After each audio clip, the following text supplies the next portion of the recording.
président du syndicat, Bertrand. Vous avez demandé que Bertrand vous représente valablement sur ce plateau comme il a l'habitude de le faire. Donc, je vais me tourner vers Bertrand. Bertrand, aussi invraisemblable que ça puisse être justement, les hommes sont victimes de violences. Oui. On parle de 4,3% de cas physiques et plus de 35% des cas conjugaux. Un pourcentage significatif, même si on n'en fait pas largement écho. Comment est-ce possible dans une société où l'on sait que l'homme incarne la force, l'autorité et la rigueur? C'est ce qu'on dit. Sur 100 couples, 90 sont malheureux.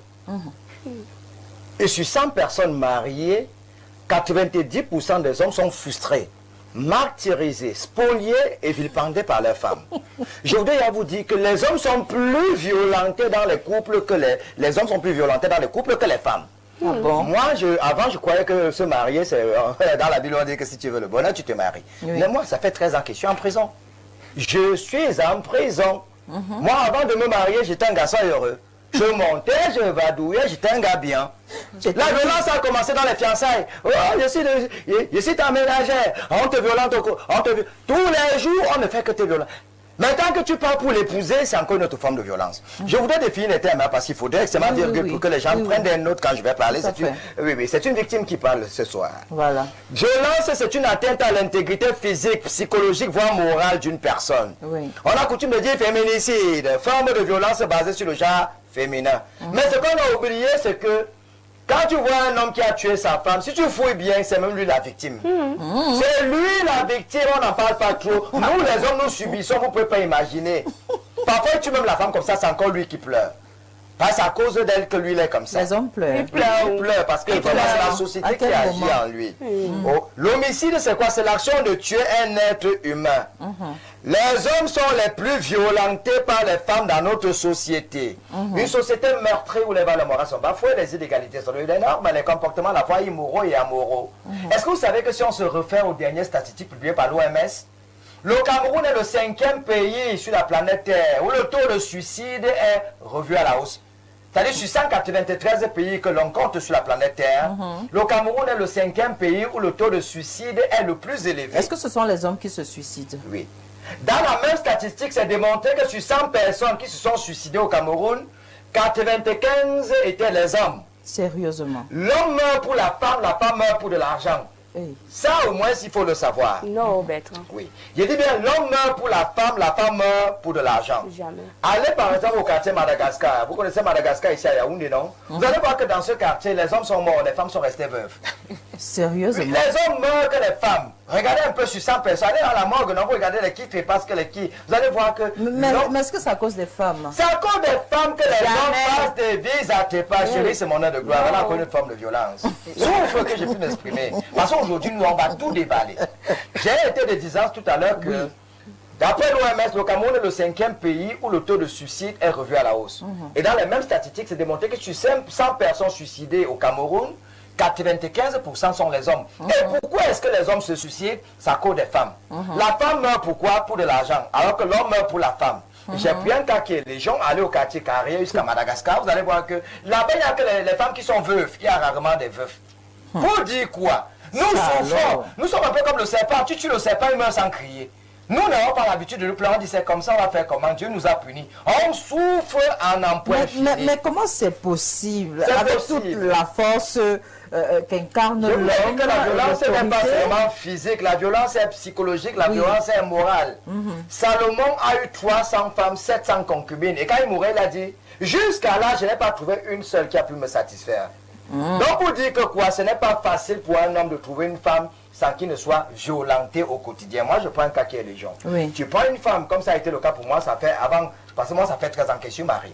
Avant de me marier, j'étais un garçon heureux. Si tu veux être heureux dans ta vie, ne te marie pas. Les gens vous ont trompé. Mariage est heureux. Ma histoire raconte. Tu vas mourir avant le temps. Avant de me marier, j'ai rentré à l'heure où je voulais. Oui. Je faisais ce que je veux.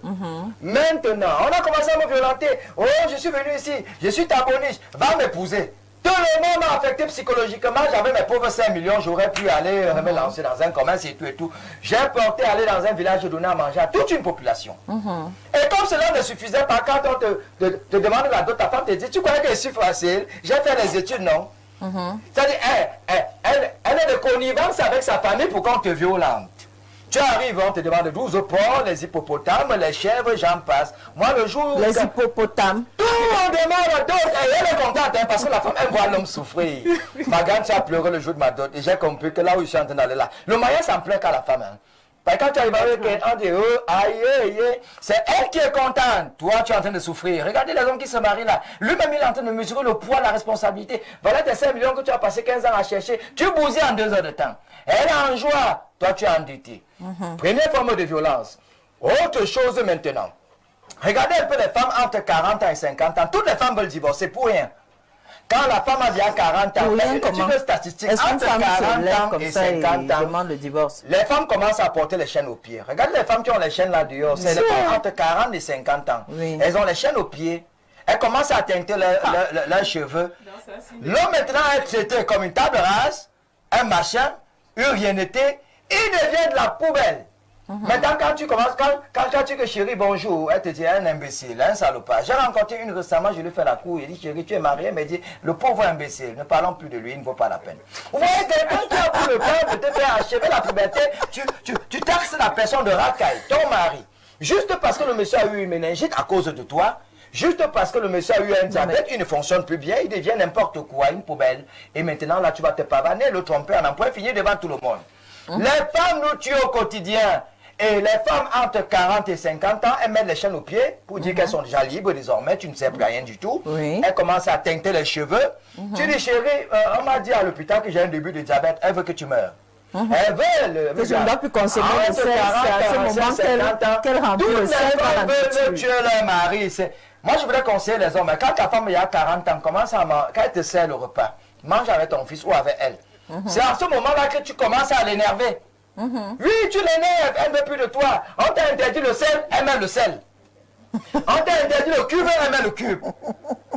Tu dis à la femme, je n'aime pas voir la chaussure sur tel endroit, elle met là. Elle veut absolument que tu meurs. Tu ne sais plus rien du tout. Elle a déjà un amant dehors. Parce que la femme, elle a deux pubertés. Hein. La femme, elle a une puberté entre 16 ans et une deuxième puberté qui commence à l'âge de 40 ans. C'est en ce moment-là qu'elle commence à te violenter verbalement. Tu as même bien fait quoi, on a vu. Tu dis que j'étais épousé chérie, au moins ça, il faut le reconnaître. J'étais construit une maison. Parce que la femme, elle est capable de t'humilier. Elle dit, les hommes parlent, toi aussi tu parles.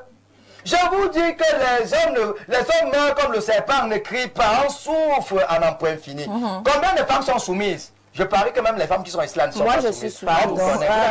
Gladys, on dit que tu n'es pas soumise. Elle n'est pas soumise. Combien de femmes sont soumises? Même sexuellement, on nous considère. Qu'est-ce que tu mets dans la soumission? La soumission. Oui. La femme doit considérer que son mari, c'est Dieu. Quand ton mari tousse, tu t'enrhumes et tu te tasses. Mais combien de femmes sont capables de se soumettre à nos jours? À peine un homme a dit, tu es déjà assez. Vous nous violentez. L'homme rentre le soir. Est-ce que vous savez que quand ton mari rentre, même s'il rentre à minuit, c'est à cause de toi. Il souffre pourquoi? Pour que tu manges avec tes enfants, non? Il y a des femmes aujourd'hui, tu rentres à la maison, elle dort, elle dit, va prendre ta nourriture. La nourriture est froide. C'est-à-dire, elle n'a pas le temps de... Tu déranges. Même le chien t'accueille. Parce que c'est que quand tu sonnes, même le chien sait que le patron, il est derrière. La femme, elle dort comme le bœuf. Elle s'en fout. Mais si monsieur rentre vers 23h minuit, est-ce que madame il faisait quoi déjà à 23h? Si ton mari rentre à 1h là, pourquoi? Tu dois te réveiller. Chérie, la journée a été comment? Tu dois sacrifier 30, même si c'est 2 heures la nuit, tu sacrifies 30 minutes sur ton temps. Tu l'accueilles. Ça coûte de toi qu'il est dehors avec tes enfants. Chérie, ta journée était comment? Tu pars, tu mets de l'eau, il se lave, il revient, tu chauffes son repas, tu le valorises, tu masses même un peu son cou. Mais combien de femmes le font? Vous êtes où là-haut? On va l'indépendance. Pourquoi moi s'il y a quel problème? Je vous dis que les femmes aujourd'hui cherchent que nous mourons. Quand tu rentres comme ça, elle dit quand tu rentres, t'as dit, ne faut pas me gêner. Hein? Oui, elle est là, tu prends ta nourriture, c'est froide. Ou bien elle te donne le double de la clé, elle te dit, elle va pas se lever la nuit. Oui, parfois quand tu ouvres la porte, l'enfant même, c'est l'enfant qui ouvre, elle dort de l'autre côté. Maintenant, quand tu as maltraité au boulot, tu arrives, tu la touches, elle me dit, il ne faut pas souvent me déranger. Est-ce que vous savez qu'il y a des femmes ici dehors, quand même pour sexer avec elle, il faut passer un concours? Il y a les hommes ici d'ailleurs qui sexent avec les femmes une fois en 3 mois. Les hommes aiment ça. Oui. Les hommes aiment être maltraités. Ne me violente pas. Est-ce que tu sais que c'est pas quelque chose avant de me marier, j'étais un garçon bien. Et mon père m'avait averti. Soit tu vas fumer, soit tu vas boire, tu auras deuxième bureau. Il dit non, moi je suis un garçon, je ne fais pas des choses comme ça. Mais je me suis rendu compte que mon père a raison. Regardez les mariés là, s'il n'a pas un deuxième bureau, il fume, il boit. Est-ce que vous savez que j'ai un collègue de service, il ne rentre jamais chez lui tôt? Le travail c'est à 15 h, la maison est plus dure que le travail. Il préfère rester au bureau. Pourquoi il a donc épousé? Il a épousé sa propre mort. Parce que le travail finit à 15 h, il ne faut pas trop bien. Parce que s'il n'est pas ivre, la maison, le torchon brûle à la maison. Donc il doit consommer de l'alcool. Parce que sa femme, c'est elle qui a le. À ce point. Je vous dis que les femmes, c'est elles qui nous violentent à un point fini. Il y a des autres. Regardez un peu les gens qui marchent là. On vous dit, celui-ci il est presque fou, il marche, il parle seul. C'est pas lui qui fait. Et c'est la femme. C'est la femme. C'est la femme. Non, non, non. Je ne suis pas d'accord avec toi. Vous êtes le malheur de vous-même. Je ne dis pas que c'est la femme. C'est pas la femme. Les femmes aujourd'hui nous violentent. Allons maintenant dans notre cas. Allons chez les marabouts. Mais qui sont chez les marabouts? Les hommes et les femmes. 450 amis marabouts. Je me suis rendu compte que sur 100 personnes qui vont chez les marabouts, 95% sont les femmes. La femme arrive là, fait le tomate. Elle cherche à nous tuer en prenant le charme. Elle cherche à nous tuer. Elle cherche à conserver le mariage. Regardez un peu les femmes. Tu rationnes ta femme 5 000 francs le matin, elle donne 2 000 francs au pasteur. Parce que vous êtes comme ça. Oui. Ça dit. Mais est-ce qu'elle ne doit pas prier pour la famille? Et peut-être payer la dîme. Elle va faire quoi chez le pasteur? Les 2 000 peuvent représenter la dîme qu'elle donne à l'église. Non, quand tu as même un mari vagabond, elle doit sacrifier, elle doit même aller voir un marabout pour te. Est-ce que vous savez que la femme, moi j'ai un ami. Oui. C'est lui qui a payé la scolarité à sa femme. Oui. Il a même acheté le concours. Elle est entrée à l'école normale. Elle est sortie. Son premier rappel, plus de 3 millions. Elle lui a même pas dit. Vous savez à qui elle avait remis ce rappel? Non. Au pasteur pour construire l'église.